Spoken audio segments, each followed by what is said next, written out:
할렐루야. 예, 우리가 지금까지 이제 비전에 대해서 계속해서 이제 비전이 끝났습니다. 여러분들 그동안에 배운 비전에 대해서 여러분들이 자기 각자의 비전, 또 공동체의 비전, 그리고 이 시대를 바라보는 여러분들의 관점이 좀 달라져서 여러분들이 그냥 땅만 보고 사는 자들이 아니라 하나님 나라뿐만 아니라 하나님의 역사를 어떻게 주관해 가고 계시는지, 그리고 나는 어떤 하나님의 일을 담당하고 이 땅에서 살아가야 할지, 이런 것들을 여러분들이 기억하는 여러분들이 되시면 좋겠습니다. 오늘은 다시 우리가 큐티로 돌아가서 큐티 본문을 제가 오늘 말씀을 전하려고 합니다. 마가복음 10장 13절에서 16절 말씀입니다. 오늘 제가 이렇게 함께 여러분들하고 나눌 이 말씀은 굉장히 우리가 평이하게 좀 쉬운 말씀이다 라고 생각이 들잖아요. 그럼에도 불구하고 또 한 가지는 이게 정말 뭘 의미할까라는 생각을 하게 하는 그런 본문입니다. 왜냐하면 여기에 이제 하나님의 이 말씀이 누가 나오죠? 하나님 나라와 뭐가 나오죠? 하나님 나라와 어린아이에 대해서 나옵니다. 그쵸? 예, 그래서 어린아이와 같지 않으면 하나님 나라에 들어갈 수 없다라는, 결론적으로 말하면 그런 말씀인데, 도대체 어린아이의 어떤 것을 말씀하시는 걸까라는 생각을 아마 여러분들 큐티 하면서 많이 생각하셨을 거고, 또 지금까지 여러분들이 이 본문을 보면서 막연하게 자기 나름대로 생각하고 있지 않을까라고 생각이 들어서 제가 오늘 이 본문을 선택했습니다. 왜냐하면 이 본문이 쉬운 듯하지만 정말 중요한, 하나님 나라에 있어서의 어떤 것이 중요한지를 한 가지 포인트로 가르쳐 주고 계시기 때문입니다. 먼저 이제 여기에서 보면 유대인들은 당시에 회당에서 랍비에게 어린아이들을 데리고 와서 축복을 받는 그런 풍습이 있었습니다. 그래서 우리가 보면은 창세기에도 보면 자녀들을 축복할 때 그 머리 위에 손을 얹고 축복을 하잖아요. 그래서 야곱이 12 자기 아들들한테도 하고, 이렇게 계속해서 이삭이 야곱과 그 다음에 에서에게도 축복하고, 그래서 어린 아이들을 어른들이 이렇게 축복하는 거는 너무 자연스러운 유대인 그런 삶에 있어서요, 자연스러운 풍경이라고 말할 수 있습니다. 그래서 여기서 사람들이 예수께서 만져주심을 바라고 어린아이들을 데리고 오매라고 얘기했을 때, 여기에 원래 헬라의 원어적인 의미를 보면 데리고 오면은 미완령 과거형으로 계속되고 있는 거예요. 계속 뭐예요? 한두 명의 애들이 오는 게 아니라 계속 애들이 오는 거예요. 그러니까 예수님이 계시는데 지금 막 많은 병자도 있고 예수님 말씀도 전하고 굉장히 복잡한 상황인데, 애들을 계속 자기 아이를 축복받겠다고, 축복 기도를 받겠다고 막 이렇게 들이밀고 있는 상황이에요. 그러니까 제자들이 뭐예요? 짜증이 난 거예요. 이게 몇 명만 오면은 안 그랬을 텐데 계속 애들이 오는 거야. 한 명 하면 또 오고 또 오고 이러니까 이제 제자들이 어떻게 했어요? 그만 거예요. 이제 그만, 이렇게 얘기한 거죠. 그때 예수님께서 제자들을 꾸짖으세요. 제자들을 어떻게 했다고요?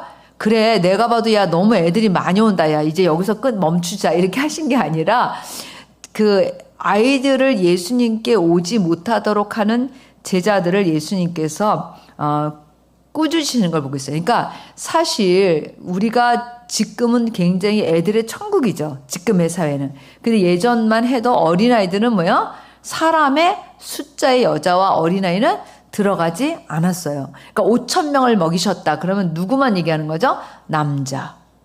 4,000명을 먹이셨다 그러면은 남자 숫자만 말하는 거예요. 그래서 어린아이들과 여자들은 사람 숫자에 들어가지 않았을 거니까, 아이들을 자기 자녀들을 축복을 받기 위해서 예수님 앞에 데리고는 왔지만 그 아이들의 존재가 그 당시에 귀하고 지금처럼 아이들의 천국과 같은 그런 시대는 아니었던 거예요. 그래서 제자들이 이제 그만 이제 하라고 이제 이랬을 때 예수님께서 용납하고 금하지 마. 내게 애들을 이렇게 오는 것을 금하지 말라고 말씀하시면서 오늘 굉장히 중요한 한 가지 포인트를 얘기하고 계시는 거예요. 하나님의 나라가 뭐예요? 이런 자의 것이니라. 누구요?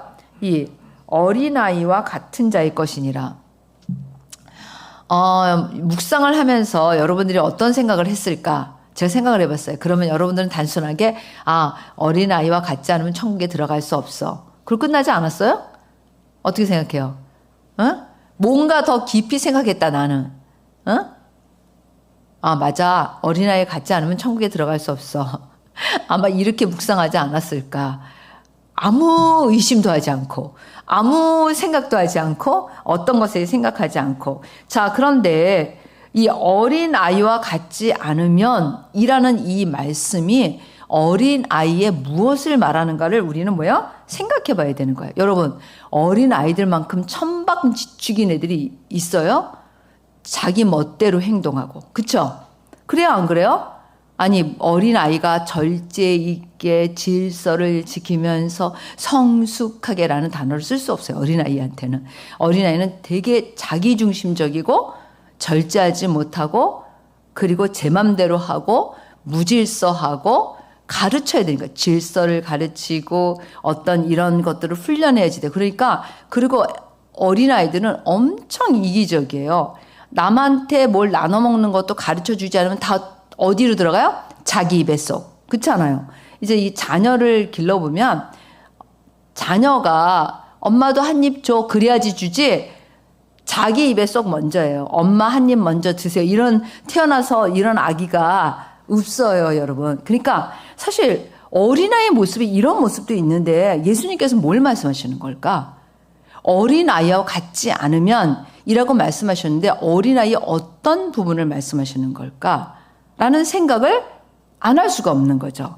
자, 지금 옆에 있는 짝꿍한테 한번 우리가 나눠보도록 하겠습니다. 제가 이 말씀을 여러분들한테 나누기 전에 어린아이의 무엇을 예수님이 말씀하시고 이거를 말씀하셨을까? 둘씩 앉아서 그냥 그 앉은 채로 한번 나눠보세요. 잠깐. 자, 뭐 그렇게 뭐 인제 와서 길게 나눈다고 답이 나오는 것도 아니에요. 자, 어린아이의 무엇을 말씀하시는 걸까라는 생각을 우리가 해봐야 돼. 아까도 얘기했듯이 어린아이는 우리가 여러 가지로 생각할 수가 있잖아요. 조금 아까 제가 말씀드렸듯이 이기적이고 절제하지 못하고 천방지축이고 자기밖에 모르니까 그리고 뭔가 질서를 지키고 성숙하고 이런 게 아니에요. 그렇다면 도대체 예수님께서 여기에 또 15절에 내가 진실로 너에게 이르노니 누구든지 하나님의 나라를 어린아이와 같이 받들지 않는 자는 결탄코 그것에 들어가지 못하리라 그랬거든요. 아까 뭐랬어요? 하나님의 나라는 뭐라 그랬어요? 이런 자의 것이다. 어린아이와 같은 자의 것이라는 거예요. 그 다음에 두 번째는 뭐예요? 하나님의 나라를 어린아이와 같이 받들지 않는 자는 결단코. 이거는 무슨 얘기냐면 두 번 말씀하신 거로서 부정의 의미인 것 같지만 강조하고 있는 거예요. 그러니까 어린아이와 같아야지만 천국에 들어갈 수 있어. 어린아이와 같은 그런 사람이 천국의 하나님 나라의 그러한 사람이야 라고 얘기하시는 것입니다. 우리가 이 같은 본문이 사실은 누가복음에도 있고 그 다음에 마태복음에도 있어요. 그래서 누가복음 18장에 보면은 같아요. 거의 같고 마태복음 18장에 보면은 하나 뭐라고 써 있냐면 4절 말씀까지 보면 그때 제자들이 예수께 나와 이르되 천국에서 누가 크니이까 예수께서 한 어린아이를 불러 그들 가운데 세우시고 이르시되 진실로 너희에게 이르니 너희가 돌이켜 어린아이들과 같이 되지 아니하면 결탄코 천국에 들어가지 못하리라. 그러므로 누구든지 이 어린아이와 같이 자기를 낮추는 사람이 천국에서 큰 자니라. 근데 이 본문하고 오늘의 지금 이 본문은 같을까요? 다를까요? 같을까요? 다를까요? 일단 틀려요. 지금 뭐예요? 아까 우리가 본 본문은 뭐예요?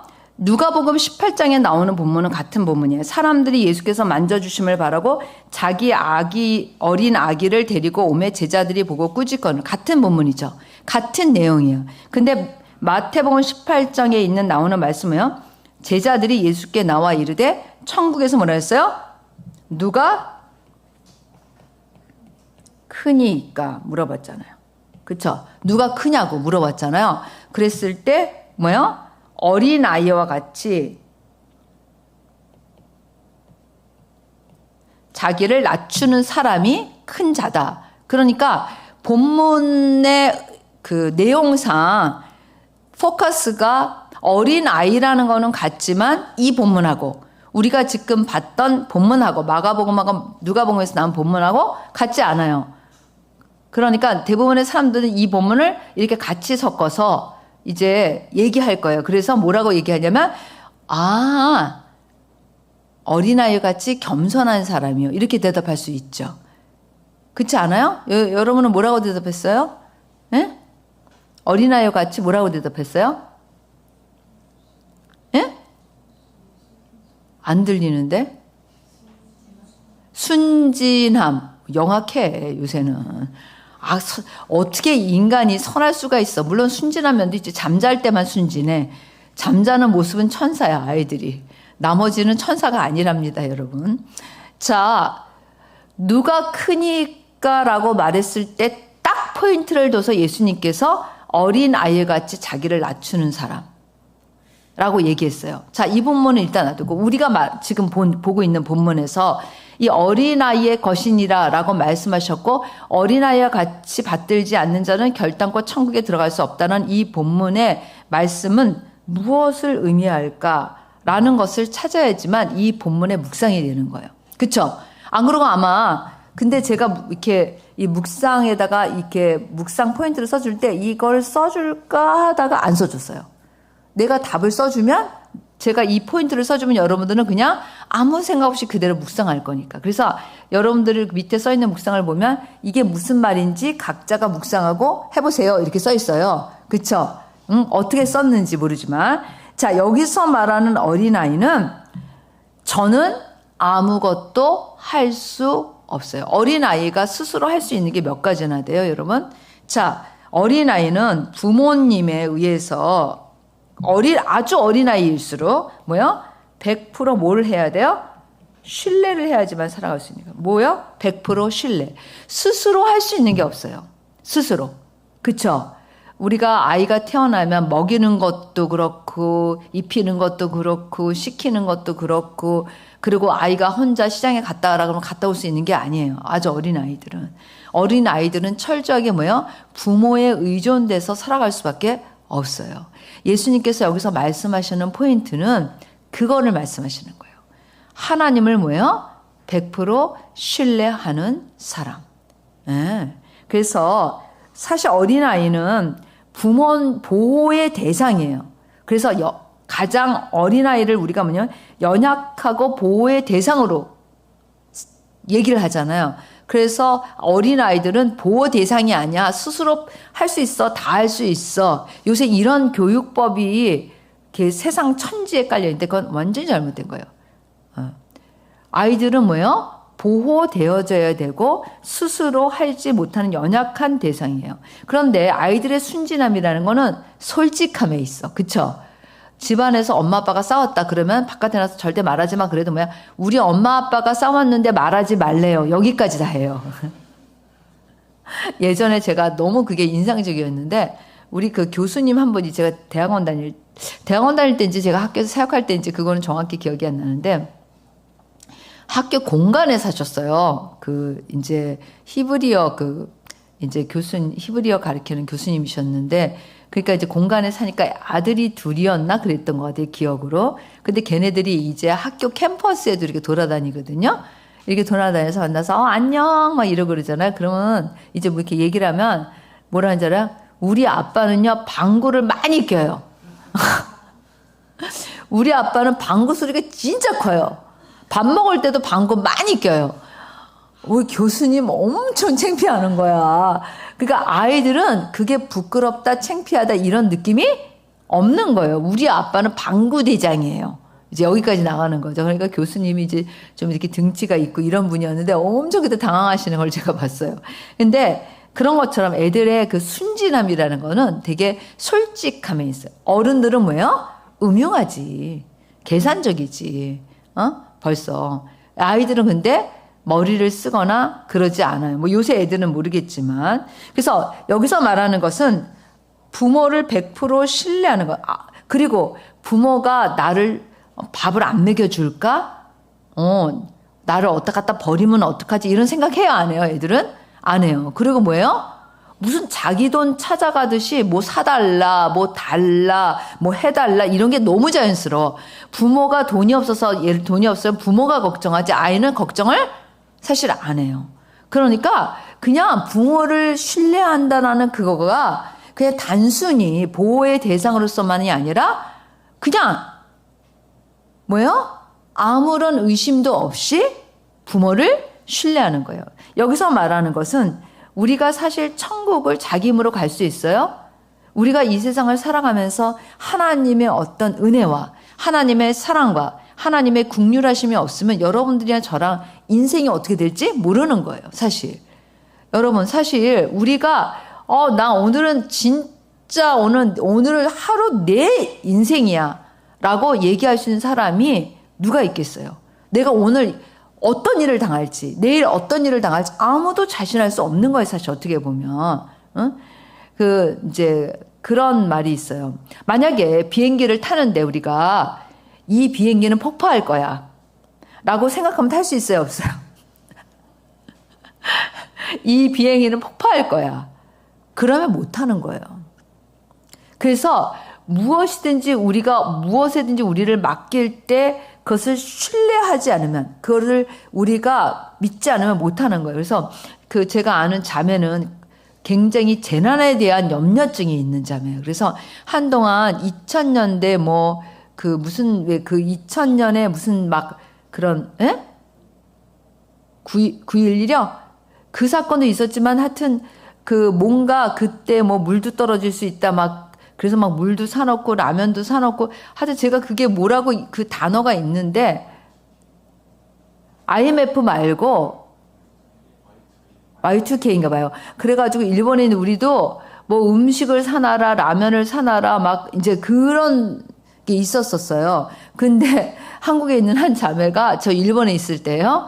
목사님, 아니 선교사님, 그래서 왜요? 그랬더니 선교사님 일본은 집값이 어때요? 그래서 왜요? 그랬더니 자기가 일본에다 집을 하나 사놓고 싶다는 거야. 왜? 그랬더니 혹시 무슨 일 생기면 일본으로 도망가려고. 그래서 내가 그런 야, 한국에서 안 되면 일본에서도 안 돼. 바로 옆 나라야. 내가 웃으면서 그랬어요. 근데 그 자매는 그것만이 아니라 모든 거에 대한 재난에 대한 염려증이 있어. 그래서 혹시 뭐가 생기면 어떨까 이런 거 있죠. 제가 일본에 가서 일본 사람들을 이해하게 된 거 진짜 재난이 많다는 거예요. 그러니까 태풍 무섭죠. 천둥 번개 무섭죠. 그다음에 지진 무서워요. 세 개 다 저는 이제 경험을 했어요. 그런데 지진이 나고 나서 우리 교토에 지진이 났어요. 그랬는데 집이 흔들려요. 이렇게 집이 흔들리는데 그러니까 지진이 나고 나서 여진이 몇십 번이 와. 그러니까 저는 일본 사람들이 왜 그렇게 신을 많이 만들어내는지 이해가 돼서 어떤 부분에 너무 재난이 많아. 우리나라는 없잖아요. 그쵸? 그 다음에 태풍도 일본 1년에 17번째 태풍 태풍도 장난이 아니에요. 제가 지진도 무서운데 지진은 미국에서만 겪었어요. LA에 있었을 때 다리가 두동강이 나는 7.5 지진을 가자마자 경험한 거예요. 그래가지고 우리 집이 그거는 지그재그로 흔들더라고. 이렇게만 흔드는 것도 아니고 이렇게만 흔드는 게 아니라 이렇게 흔들어. 그러니까 물건 떨어지고 그래서 저는 일어나가지고 그 식탁 밑에 은총이물에 들어갔는데 우리 남편은 코 골면서 잤어. 근데 이제 거기가 선교사 하우스에서 가운데가 이렇게 비어있고 집이 이렇게 똑 돌려있는 그런 데였는데 다 나왔는데 우리만 안 나간 거야. 우리 남편이 안 깼으니까 내가 안 나갔지. 그랬더니 우린 집에 없는 줄 알았다는 거예요. 우리 남편은 그 전날 산이 흔들리고 뭐가 요동해도 네가 안전하대 그 말씀을 묵상해가지고 아주 잘 잤대요. 나는 벌써. 근데 제가 한번 일본에서 은총이랑 2층에 있는데 태풍이 온 거예요.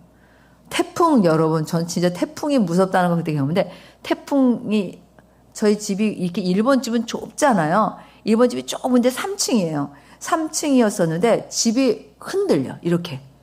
진짜로 이렇게 흔들리는 거예요. 내가 이렇게 걸을 수가 없게 흔들리는 거예요. 은총아! 제가 은총아 빨리 내려가야 돼. 계단이 급경사에 우리 집은 사실은. 그래서 처음에 이사 갔을 때 제가 굉장히 무릎이 많이 아팠어요. 급경사라니까 이게 좁은데 계단을 만들었으니까 이렇게 완만한 계단을 만들 수 있어요 없어요? 없어요. 집이 좁으니까. 근데 급경사인데 걔랑 나랑 막 내려와가지고 이제 대피하는 거야. 이제 가장 밑에 층에 이제 그 식탁에 밑에 이제 들어가 있는데 그래서 일본 집은 여러분 가구가 없어요. 다 옷시레처럼 있잖아요. 그쵸? 지진 날 거를 대비해서 자는 방에 아무것도 없어요, 여러분. 항상 지진이 너무 많으니까 태풍하고. 그래서 일본 집에 가면 뭐 예를 들면 우리나라처럼 장롱이 있다든지 뭐 이런 거 하나도 없어요. 자는 방에. 우리가 무식해가지고 이제 그 자는 방에다가 책장을 놔준 적이 있어요. 그랬더니 일본 사람이 우리 집 와서 보고 기절을 하는 거야. 나는 맨 처음에 이해를 못했어. 아니 왜 저렇게 기절을 할까? 내가 뭐 책장 놓은 게 뭐가 잘못됐는데 말을 안 해줘요. 근데 내가 이제 일본에 살면서 알게 된 거야. 자는 방에는 뭐가 있으면 안 돼. 지진 나면 내 자는 나한테 덮치잖아요. 책장 같은 거. 무식하게 우리가 책장을 놨으니 그 사람들이 볼 때 와, 이 사람들 너무 무식하다 했을 거예요. 그러니까 그런 것처럼 근데 이 그 지진 무섭죠? 천둥 번개 무서워요, 여러분. 천둥 번개가 내 앞에서 떨어지는 것 같은 거를 일본에서는 아주 쉽게 느낄 수 있어요. 그래서 우산 못 써요. 우산 버리게 돼요. 무서워서. 아니 진짜는 그러니까 우산 버려요. 우산 버리고 어디 가서 숨어 있어요, 이제. 천둥이 내 앞에서 떨어져서 죽을 것 같은 그런 상황이에요, 여러분. 그래서 저는 그 일본 사람들이 그러니까 아버지 무섭고 천둥 번개 무섭고 지진이 무섭다고 3대 무서운 거야. 아버지가 얼마나 무섭으면 여기 들어가요. 그래서 제가 봤을 때 태풍도 많이 와요. 1년에 17개, 18개 이렇게 와요. 그러니까 일본 사람들의 그 진짜 일본에 800만 개의 신이 있는데 이해가 된다니까. 어떤 면에서는. 뭐래도 뭐예요? 의지하지 않으면 너무나 불안한 삶인 거야, 일본 사람들이. 그리고 도망갈 수도 없어요, 섬나라에서.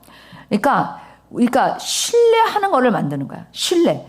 어떤 거를 만들어 놓으면 마음의 안정감을 찾는 거예요. 그래서 우리 집 앞에 아줌마는 자전거에도 신이 붙어 있었어요. 부적이. 처음에는 뭔지 몰랐는데 자전거, 자동차 모든 거에 부적이 붙어 있어요, 여러분. 일본 사람들은 부적을 좋아해요. 그래서 여러분들이 일본에 놀러 가서 뭐 교토 같은 데 가면 입장권이 뭐예요? 부적 같은 걸 주는 데가 있어요. 뭐 은각사, 금각사 이런 그 이제 관광지에 가면. 근데 그리고 1년에 한 번씩 또 부적을 줘요, 우리한테. 우리는 이제 예수 믿는다고 안 받았지만 거기에 대표적인 절이 모든 거기 있는 사람들에게 그 사는 사람들에게 부적을 다 줘요, 하나씩. 응? 그래서 이렇게 그러니까 뭔가 신뢰할 수 있는 걸 만들어야 돼. 왜? 불안하니까. 그런데 오늘 예수님이 말씀하신 이 장면은 뭐냐면 어린아이들은 불안해하지 않아요. 부모를 100% 어때요? 신뢰해요. 부모가 날 버리고 도망갈 거니까 부모를 잘 보고 있어야 돼. 이런 애 있어요?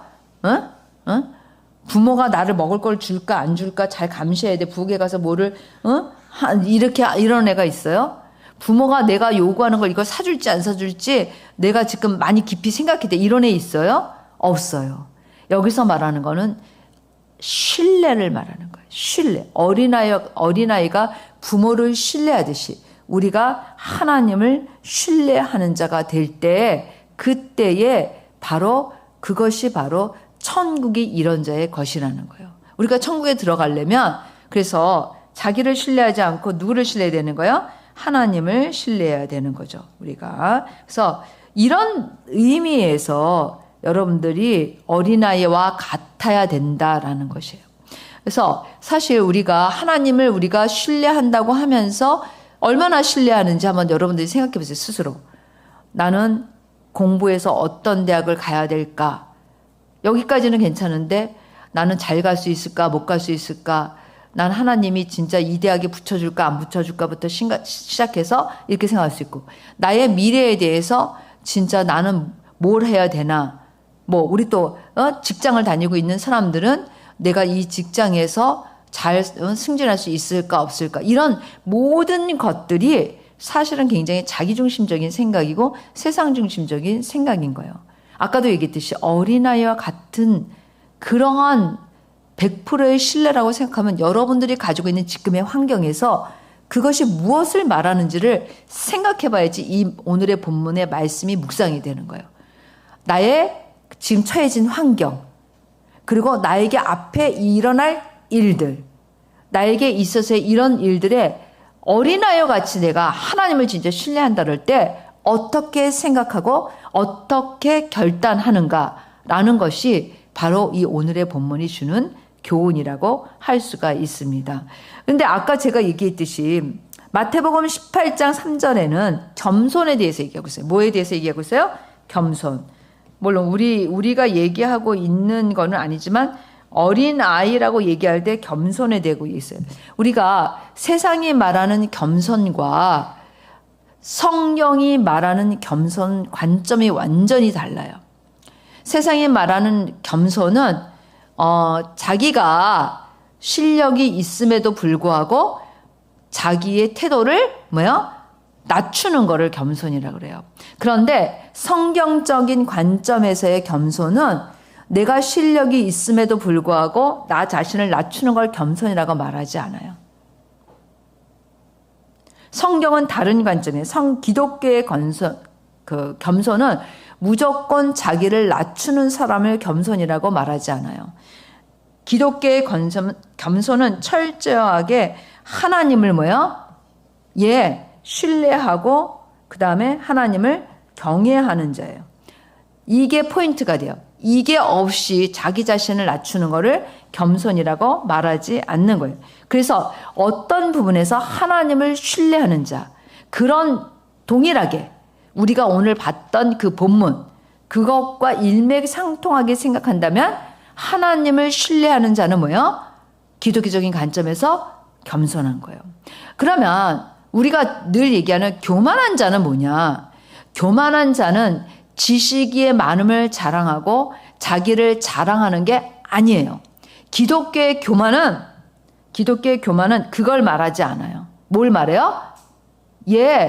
하나님이 주인 되심을 부인하고 자기가 주인 되는 사람. 이것이 기독교의 교만이에요. 그래서 난 실력이 있어. 제가 얘기했잖아요. 똑똑한 사람의 교만은 계속 교만해요. 열등감 있는 사람이 갖는 교만은 이런 그래프를 그린다니까요. 교만해졌다가 낮아졌다가 교만해졌다가 낮아졌다가 이렇게. 그래서 열등감 있는 사람은 절대 교만하지 않아. 이런 말은 틀린 말이에요. 열등감 있는 사람도 굉장히 교만해질 수 있어요. 더 미운 거는 똑똑한 애들은 그래도 그냥 좀 똑똑하니까 지 잘난 맛에 산다 그러지만 도대체 여기 있는 사람이 이렇게 높아지는 건 내가 이해가 안 돼. 이건 진짜 세상적으로도 말하면 주제 파악이 안 되는 거예요. 그래서 우리가 내가 하나님 자리에 서는 게 교만이에요, 여러분. 그래서 여러분들이 이렇게 교만을 생각할 때 나는 무조건 태도를 낮춰야 돼. 근데 보세요. 우리가 하나님 앞에 서 있으면 다른 사람들과의 관계 속에서 교만해질 수 있어요? 없어요? 없어요. 자랑할 게 없어요. 왜? 하나님이 나에게 주신 거고 하나님이 나에게 은혜를 베푸신 거고 하나님이 나에게 허락하신 것들이에요. 그런데 어떻게 그것을 가지고 내가 자랑하며 이것이 내 거라고 하며 내가 그 사람한테 그렇게 상대방한테나 그런 교만함을 가질 수 있겠어요. 그래서 우리가 사실 기독교에서 말하는 겸손과 기독교에서 말하는 교만에 대한 정의를 제대로 갖고 있지 않으면 사실 여러분들은 자기가 주인 노릇하면서도 자기가 교만한 걸 모르는 거예요. 예. 이번에 제가 저희 6월 기도 동안에 굉장히 기쁜 일이 있었어요. 무슨 우리 교회 성도 중에 한 사람이 항상 제가 무슨 얘기를 해줬냐면은 너는 정말 너무 인간적이야. 너는 너무 자기중심적이야. 이거를 너는 진짜 버려야지 된다. 자기중심적인 사람은 여러분 홀리가이드가 안 돼요. 그거 아세요? 자기중심적인 사람은 삶에 홀리가이드가 안 돼요. 왜 그러냐 하면 홀리가이드가 될 수가 없어요. 자기중심적인 사람은. 홀리가이드는 성령님을 따라가는 거잖아요. 그러면 다른 말로 하면은 하나님이 자기 삶의 중심이 되셔야지 되는 거예요. 어떤 순간이라도. 그런데 자기중심적인 사람은 홀리가이드를 한다 그러는 건 다 가짜야. 이제 제가 이렇게 목장을 오랫동안 해보면, 이제 이런 일들이 있어요.